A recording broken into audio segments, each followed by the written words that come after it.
Welcome back to the IBFP. Here's your host, Foxy New.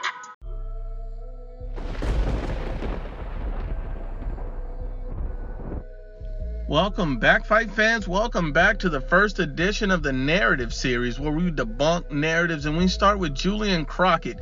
And Julian Crockett, this is his exact comment that he left for the IBFP, and he states, this dude got to be the dumbest person ever to watch boxing.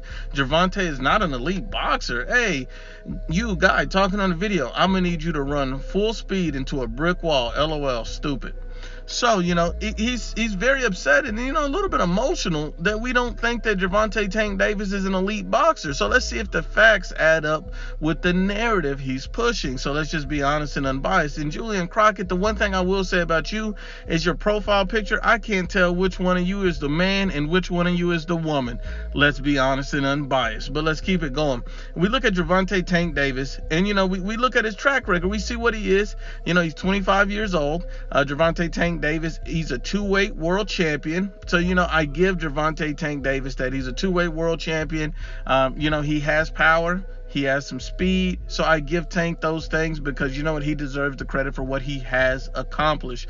But I think he's a good fighter, not an elite fighter. I don't think Tank Davis has shown what it takes to be an elite fighter. Tank Davis is not currently a pound-for-pound fighter. Tank Davis has not appeared on the pound-for-pound record. And and let's just break it down even more. Tank Davis said that if he beat Yuriorkis Gamboa, he believes he's a top 5 pound-for-pound fighter right now. And he said, if he easily does it, so he thinks an impressive victory over a Yuriorkis Gamboa would put him in the top 5 pound for pound. This is a Gamboa who's 40 years old. This is a Gamboa who had one Achilles, who had a ruptured Achilles during the fight. And Tank Davis took 12 rounds to get the guy out of there. That was not impressive at all. And Tank Davis took some shots. If he was facing a fully healthy Gamboa, maybe he could have made it competitive.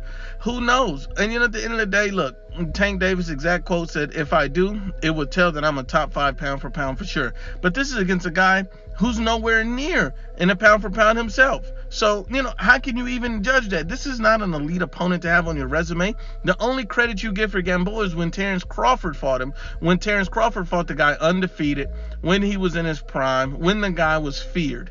The guy is very chinny at this point. He's a shell of himself and he's well past his prime. That was literally a cherry pick. Let's be honest and unbiased. And then when you look at the pound for pound ratings, Tank Davis has not sniffed one of the pound for pound ratings. And pretty much every fighter that's considered to be elite right now is on the pound for pound list, or at least mentioned to be in the top 10 to 12 to possibly even 13 fighters in the world that should be considered for the pound for pound list. Tank Davis is no one's even considering him for the pound for pound list. That's another sign that this guy is not listed as an elite fighter. Tank Davis is a good fighter. He's a two-weight world champion. He's shown that he has some skills, and he could potentially be elite. He could potentially reach that status, but he won't do that fighting over the hill, chinny fighters, cherry picks. Those type of fights won't make him elite. Those type of fights will not get him to be pound for pound, and those type of fights won't allow him to be great. But once again, unbiased as always, it's the IBFP.